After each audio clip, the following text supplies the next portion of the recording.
Hello friends, welcome to literature पाठशाला। हमारी प्रेमचंद की कहानियाँ सीरीज़ की आज की कहानी है मुफ्त का यश। आपको प्रेमचंद की कहानियों की सीरीज़ कैसी लग रही है, प्लीज़ कमेंट करके ज़रूर बताइएगा। अगर पसंद आई हो तो लाइक कीजिए, शेयर कीजिए और चैनल को सब्सक्राइब कीजिए और नोटिफिकेशन बेल को ज़रूर दबाइएगा ताकि आपको नोटिफिकेशन मिल सके कहानी अपलोड की। तो आज की कहानी शुरू करते हैं, मुफ्त का यश। उन दिनों संयोग से हाकिम जिला एक रसिक सज्जन थे। इतिहास और पुराने सिक्कों की खोज में उन्होंने अच्छी ख्याति प्राप्त कर ली थी। इस पर जाने दफ्तर के सूखे कामों से उन्हें ऐतिहासिक छानबीन के लिए कैसे समय मिल जाता था। वहाँ तो सब किसी अफसर से पूछे तो वह यही कहता है, मारे काम के मरा जाता हूँ, सिर उठाने की फुर्सत नहीं मिलती। शायद शिकार और सैर भी उनके काम में शामिल है। उन सज्जन की कीर्तियाँ मैंने देखी थी और मन में उनका आदर करता था, लेकिन उनकी अफसरी किसी प्रकार की घनिष्ठता में बाधक थी। मुझे ये संकोच था कि अगर मेरी ओर से पहल हुई तो लोग यही कहेंगे कि इसमें कोई स्वार्थ है, और मैं किसी दशा में भी यह इल्ज़ाम अपने सिर नहीं लेना चाहता। मैं तो हुक्काम को दावतों और सार्वजनिक उत्सवों में नेवता देने का भी विरोधी हूँ, और जब कभी सुनता हूँ कि किसी अफसर को किसी आम जलसे का सभापति बनाया गया या कोई स्कूल, औषधालय और विधवाश्रम किसी गवर्नर के नाम से खोला गया, तो अपने देश बंधुओं की दास मनोवृत्ति पर घंटों अफसोस करता हूँ। मगर जब एक दिन हाकिम जिला ने खुद मेरे नाम एक रुक्का भेजा कि मैं आपसे मिलना चाहता हूँ, क्या आप मेरे बंगले पर आने का कष्ट स्वीकार करेंगे, तो मैं बड़े दुविधा में पड़ गया। क्या जवाब दूँ? अपने दो एक मित्रों से सलाह ली। उन्होंने कहा, साफ लिख दीजिए, मुझे फुर्सत नहीं। वह हाकिम जिला होंगे तो अपने घर के होंगे। कोई सरकारी वाजाब्ते का काम होता तो आपका जाना अनिवार्य था, लेकिन निजी मुलाकात के लिए जाना आपकी शान के खिलाफ है। आखिर वह खुद आपके मकान पर क्यों नहीं आए? इससे क्या उनकी शान में बट्टा लग जाता था? इसीलिए तो खुद नहीं आए कि वह हाकिम जिला है। इन अहमक हिंदुस्तानियों को कब ये समझ आएगी कि दफ्तर के बाहर वे भी वैसे ही साधारण मनुष्य जैसे हम या आप। शायद ये लोग अपनी घरवालियों से भी अफसरी जताते होंगे। अपना पद उन्हें कभी भूलता ही नहीं। एक मित्र ने, जो लतीफ़ों के चलते फिरते तिजोरी हैं, हिंदुस्तानी अफसरों के विषय में कई बड़ी मनोरंजक घटनाएं सुनाई। एक अफसर साहब ससुराल गए, शायद स्त्री को विदा कराना था। जैसा आम रिवाज है, ससुर जी ने पहले ही वादे पर लड़की को विदा करना उचित न समझा। कहने लगे, बेटा इतने दिनों के बाद आई है, अभी कैसे विदा कर दूँ? भला 6 महीने तो रहने दो। उधर धर्मपत्नी जी ने भी नाइन से संदेश कहला भेजा, अभी मैं नहीं जाना चाहती। आखिर माता पिता से भी तो मेरा कोई नाता है, कुछ तुम्हारे हाथ बिक थोड़ी ही गई हूँ। दामाद साहब अफसर थे, जामे से बाहर हो गए, तुरंत घोड़े पर बैठे और सदर की राह ली। दूसरे दिन ससुर जी पर सम्मन जारी कर दिया। बेचारा बूढ़ा आदमी तुरंत लड़की को साथ लेकर दामाद की सेवा में आ पहुंचा। तब जाके उसकी जान बची। ये लोग ऐसे मिथ्याभिमानी होते हैं, और फिर तुम्हें हाकिम जिला से लेना ही क्या है? अगर तुम कोई विद्रोहात्मक गल्प या लेख लिखोगे तो फौरन गिरफ्तार कर लिए जाओगे। हाकिम जिला जरा भी मुरव्वत न करेंगे, कह देंगे यह गवर्नमेंट का हुक्म है, मैं क्या करूं? अपने लड़के के लिए कानून गोई या नायब तहसीलदारी की लालसा है तुम्हें, है नहीं? व्यर्थ क्यों दौड़े जाओ? लेकिन मुझे मित्रों की यह सलाह पसंद न आए। एक भला आदमी जब निमंत्रण देता है तो केवल इसलिए अस्वीकार कर देना कि हाकिम जिला ने भेजा है, मुठ मर्दी है। बेशक हाकिम साहब मेरे घर आ जाते तो उनकी शान कम न होती। उदार हृदय वाला आदमी बेतकल्लुफ़ चला आता। लेकिन भाई, जिले की अफसरी बड़ी चीज़ है, और एक उपन्यासकार की हस्ती ही क्या है। इंग्लैंड या अमेरिका में गल्प लिखकर उपन्यासकारों की मेज़ पर निमंत्रित होने में प्रधानमंत्री भी अपना गौरव समझेगा। हाकिम जिला की तो गिनती ही क्या है। लेकिन यह भारतवर्ष है, जहाँ हर एक रईस के दरबार में कवि सम्राटों का जत्था रईस के कीर्तिगान के लिए जमा रहता था, और आज भी ताजपोशी में हमारे लेखक वृंद बिना बुलाए राजाओं की खिदमत में हाजिर होते हैं, कसीदे पेश करते हुए इनाम के लिए हाथ पसारते हैं। तुम ऐसे कहाँ के बड़े वह हो कि हाकिम जिला तुम्हारे घर चला आए? जब तुम में इतनी अकड़ और तुनक मिजाजी है तो वह जिले का बादशाह है। अगर उसे कुछ अभिमान भी हो तो उचित है। इसे उसकी कमजोरी का हो, बेहूदगी का हो, मूर्खता का हो, उज्जड़ता का हो, फिर भी उचित है। देवता होना गर्व की बात है, लेकिन मनुष्य होना भी अपराध नहीं। और मैं तो कहता हूँ, ईश्वर को धन्यवाद दो कि हाकिम जिला तुम्हारे घर नहीं आए, वरना तुम्हारी कितनी भद होती। उनके आदर सत्कार का सामान तुम्हारे पास कहाँ था? गद की एक कुर्सी भी तो नहीं है। उन्हें क्या 3 टांगों वाले सिंहासन पर बैठा थे, या मटमैले मजाजिम पर? 3 पैसे की 24 बीड़ियाँ पीकर दिल खुश कर लेते हो। है सामर्थ्य रुपये के 2 सिगार खरीदने की? तुम तो इतना भी नहीं जानते कि सिगार मिलता कहाँ है, उसका नाम क्या है। अपना भाग्य सराहो कि अफसर साहब तुम्हारे घर नहीं आए और तुम्हें बुला लिया। 4-5 रुपये बिगड़ जाते और लज्जित भी होना पड़ता, और कहीं तुम्हारे परम दुर्भाग्य और पापों के दंड स्वरूप उनकी धर्मपत्नी भी उनके साथ होती, तब तो तुम्हें धरती में समा जाने के सिवा और कोई ठिकाना नहीं था।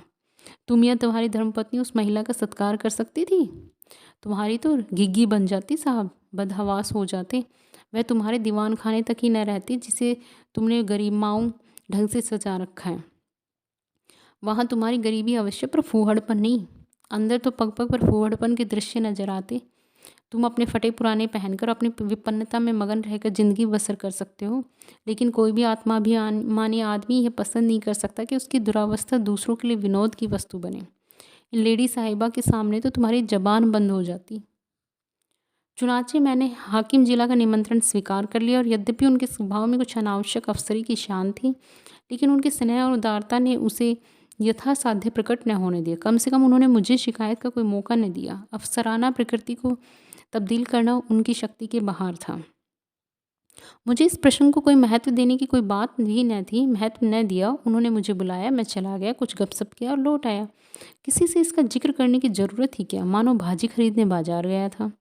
लेकिन टोहियों ने न जाने कैसे टोह लगा लिया। विशेष समुदायों में यह चर्चा होने लगी कि हाकिम जिला से मेरी बड़ी गहरी मैत्री है और वह मेरा बड़ा सम्मान करते हैं। अतिशोक्ति ने मेरा सम्मान और भी बढ़ा दिया। यहाँ तक मशहूर हुआ कि मुझसे सलाह लिए बगैर कोई फैसला या रिपोर्ट नहीं लिखते। कोई भी समझदार आदमी इस ख्याति से लाभ उठा सकता था। स्वार्थ में आदमी बावला हो जाता है, तिनके का सहारा ढूंढता फिरता है।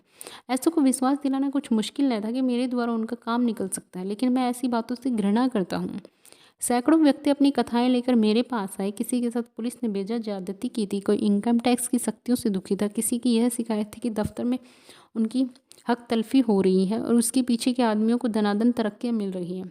उसका नंबर आता है तो कोई परवाह नहीं करता। इस तरह का कोई न कोई प्रसंग नित्य ही मेरे पास आने लगा, लेकिन मेरे पास उन सब के लिए एक ही जवाब था, मुझसे कोई मतलब नहीं।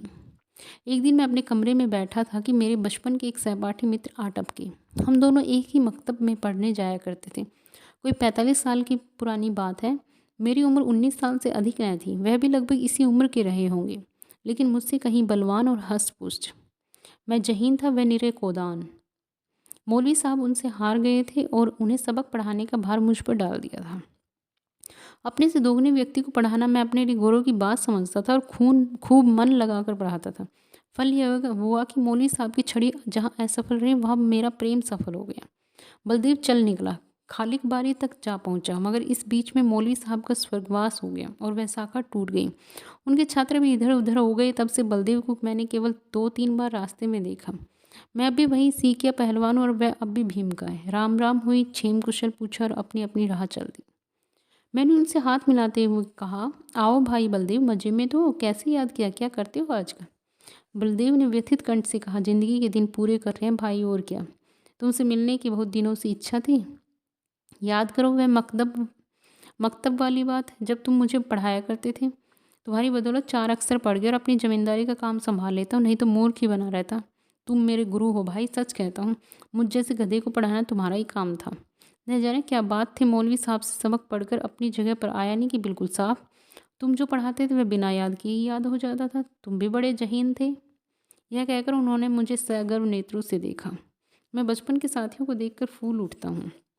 सजल नेत्र होकर बोला, मैं तो जब तुम्हें देखता हूँ तो यही जी में आता कि दौड़ के तुम्हारे गले लिपट जाऊँ। 45 वर्ष का युग मानो बिल्कुल गायब हो जाता है। वह मकतब आंखों के सामने फिरने लगता है और बचपन सारी मनोहरताओं के साथ ताज़ा हो जाता है। बलदेव ने भी द्रवित कंठ से उत्तर दिया, मैंने तो भाई तुम्हें सदैव अपना इष्ट देव समझा है। जब तुम्हें देखता हूँ तो छाती गज भर की हो जाती है कि मेरा वह बचपन का संगी जा रहा है, जो समय आप पढ़ने पर कभी दगा न देगा।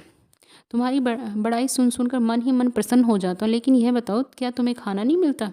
कुछ खाते पीते क्यों नहीं? सूखते क्यों जाते हो? घी नहीं मिलता हो तो 2-4 कनस्तर भिजवा दूँ। अब तुम भी बूढ़े हुए हो, खूब डट कर खाया करो। अब तो देह में जो कुछ तेज और बल है वह केवल भोजन के अधीन है। मैं तो अब भी सेर भर दूध और पाँव भर घी उड़ाए जाता हूँ। इधर थोड़ा मक्खन भी खाने लगा हूँ। जिंदगी भर बाल बच्चों के लिए मर मिटे, अब कोई यह भी नहीं पूछता कि तुम्हारी तबीयत कैसी है। अगर आज कंधा डाल दूँ तो कोई एक लोटे पानी को न पूछे। इसलिए खूब खाता हूँ और सबसे ज़्यादा काम करता हूँ। घर पर अपना रोब बना हुआ है। वही जो तुम्हारा जेठ लड़का है, उस पर पुलिस ने एक झूठा मुकदमा चला दिया है। जवानी के मन में किसी को कुछ समझता नहीं। है भी अच्छा खासा पहलवान। दारोगा जी से एक बार कहा सुनी हुई, तब से घात लगाए हुए थे। इधर गांव में एक डाका पड़ गया, दारोगा जी ने तहकीकात में उसे भी फांसा दिया। आज 1 सप्ताह से हिरासत में है। मुकदमा मोहम्मद खलील डिप्टी के इजलास में है और मोहम्मद खलील और दारोगा जी की दांत काटी रोटी है। अवश्य सज़ा हो जाएगी। अब तुम ही बताओ, तो उसकी जान बच सकती है और कोई आशा नहीं। सज़ा तो जो होगी वह होगी, इज्जत भी खाक में मिल जाएगी। तुम जाकर हाकिम जिला से इतना कह दो कि मुकदमा झूठा है, आप खुद चलकर तहकीकात कर लें। बस देखो भाई, बचपन के साथी हो, नहीं न करना। जानता हूँ तुम इन मामलों में नहीं पढ़ते और तुम्हारे जैसे आदमी को पढ़ना भी नहीं चाहिए। तुम प्रजा की लड़ाई लड़ने वाले जीव हो, तुम्हें सरकार के आदमियों से मेलजोल बढ़ाना उचित नहीं, नहीं तो जनता की नज़रों से गिर जाओगे। लेकिन यह घर का मामला, इतना समझ लो कि मामला बिल्कुल झूठ ना होता तो मैं कभी तुम्हारे पास न आता। लड़के की माँ रो रो कर जान दिए डालती है। बहू ने दाना पानी छोड़ दिया है। 7 दिन से घर में चूल्हा नहीं जला। मैं तो थोड़ा सा दूध पी लेते हूँ, लेकिन दोनों सास बहू तो निराहार पड़ी हुई। अगर बच्चा को सजा हो गई तो दोनों मर जाएंगी। मैंने यही कहकर उन्हें ढाढ़स दिया है कि जब तक हमारा छोटा भाई सलामत है, कोई हमारा बाल बाका नहीं कर सकता। तुम्हारी भाभी ने तुम्हारी एक पुस्तक पढ़ी है, वह तो तुम्हें देवतुल्य समझती है और जब कोई बात होती है तुम्हारी नज़ीर देकर मुझे लज्जित करती है। मैं भी साफ कह देता हूँ, मैं उस छोकरे की सी बुद्धि कहाँ से लाऊँ। तुम्हें उसकी नज़रों से गिराने के लिए तुम्हें छोकरा मरियल सभी कुछ कहता हूँ, पर तुम्हारे सामने मेरा रंग नहीं जमता। मैं बड़े संकट में पड़ गया। मेरी ओर से जितनी आपत्तियां हो सकती हैं उन सब का जवाब बलदेव सिंह ने पहले ही दे दिया था। इनको फिर दोहराना व्यर्थ था। इसके सिवा कोई जवाब न सूझा कि मैं जाकर साहब से कहूँगा। हाँ, इतना मैंने अपनी तरफ से और बढ़ा दिया कि मुझे आशा नहीं कि मेरे कहने का विशेष ख्याल किया जाए, क्योंकि सरकारी मामलों में हुक्काम हमेशा मातहतों का पक्ष लिया करते हैं। बलदेव सिंह ने प्रसन्न होकर कहा, इसकी चिंता नहीं, तकदीर में जो लिखा है वह तो होगा ही, बस तुम जाकर कह भर दो। अच्छी बात है, तो कल जाओगे? हाँ, अवश्य जाऊँगा। ये ज़रूर कहना कि आप चलकर तहकीकात कर लें। हाँ, यह ज़रूर कहूँगा। और यह भी कह देना कि बलदेव सिंह मेरा भाई है। झूठ बोलने के लिए मुझे मजबूर न करो। तुम मेरे भाई नहीं हो? मैंने तो हमेशा तुम्हें अपना भाई समझा। अच्छा, यह भी कह दूँगा। बलदेव सिंह को विदा करके मैंने अपना लेख समाप्त किया और आराम से भोजन करके लेटा। मैंने उससे गला छुड़ाने के झूठा वादा कर दिया। मेरा इरादा हाकिम जिला से कुछ कहने का नहीं था।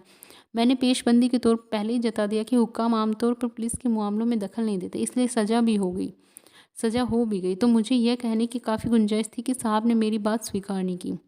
कई दिन गुजर गए थे, मैं इस वाक़ये को बिल्कुल भूल गया था। सहसा एक दिन बलदेव सिंह अपने पहलवान बेटे के साथ मेरे कमरे में दाखिल हुए। बेटे ने मेरे चरणों पर सिर रख दिया और अदब से एक किनारे खड़ा हो गया। बलदेव सिंह बोले, बिल्कुल बरी हो गया भैया। साहब ने दारोगा को बुलाकर खूब डांटा कि तुम भले आदमियों को सताते और बदनाम करते हो, अगर फिर ऐसा झूठा मुकदमा लाए तो बर्खास्त कर दिए जाओगे। दारोगा जी बहुत झेपे। मैंने उन्हें झुककर सलाम किया। बचा पर घड़ों पानी पड़ गया। यह तुम्हारी सिफारिश का चमत्कार है भाईजान। अगर तुमने मदद न की होती तो हम तबाह हो गए थे। यह समझ लो कि तुमने 4 प्राणियों की जान बचा ली। मैं तुम्हारे पास बहुत डरते डरते आया था। लोगों ने कहा था उसके पास नाहक जाते हुए बड़ा बेमुरव्वत आदमी है। उसकी जात से किसी का उपकार नहीं हो सकता। आदमी वह है जो दूसरों का हित करे। वह क्या आदमी है जो किसी को की कुछ सुने ही नहीं। लेकिन भाईजान, मैंने किसी की बात न मानी। मेरे दिल में मेरा राम बैठा कह रहा था, तुम चाहे कितने ही रूखे और बेलाग हो, लेकिन मुझ पर अवश्य दया करोगे। यह कहकर बलदेव सिंह ने अपने बेटे को इशारा किया। वह बाहर गए एक बड़ा सा गद्दर उठा लाया, जिसमें भांति भांति की देहाती सौगातें बंधी हुई थी। हालांकि मैं बराबर कहे जाता था, तुम ये चीज़ें नाहक लाए, इनकी क्या ज़रूरत थी? कितने गंवार और आखिर तो ठहरे देहाती। मैंने कुछ नहीं कहा। मैं तो साहब के पास गया भी नहीं, लेकिन कौन सुनता है। खोया, दही, मटर की फलियाँ, अमावट, ताजा गुड़ और जाने क्या क्या आ गया। मैंने कहने को तो एक तरह से कह दिया, मैं साहब के पास गया ही नहीं। जो कुछ हुआ खुद हुआ, मेरा कोई एहसान नहीं है। लेकिन उसका मतलब यह निकाला गया कि मैं केवल नम्रता से और सौगातों को लौटा देने का कोई बहाना ढूंढने के लिए ऐसा कह रहा हूँ। मुझे इतनी हिम्मत नहीं हुई कि मैं इस बात का विश्वास दिलाता। इसका जो अर्थ निकाला गया वही मैं चाहता था। मुफ्त का एहसान छोड़ने को जी न चाहता था। अंत में जब मैंने जोर देकर कहा कि किसी से इस बात का जिक्र न करना, नहीं तो मेरे पास फरियादों का मेला लग जाएगा, तो मानो मैंने स्वीकार कर लिया कि मैंने सिफारिश की और ज़ोरों से की। ये कहानी थी हमारी मुफ्त का यस। आपको कैसी लगी कमेंट करके ज़रूर बताइएगा और चैनल को कहानी को लाइक कीजिए, शेयर कीजिए और चैनल को सब्सक्राइब कीजिए। Thank you so much.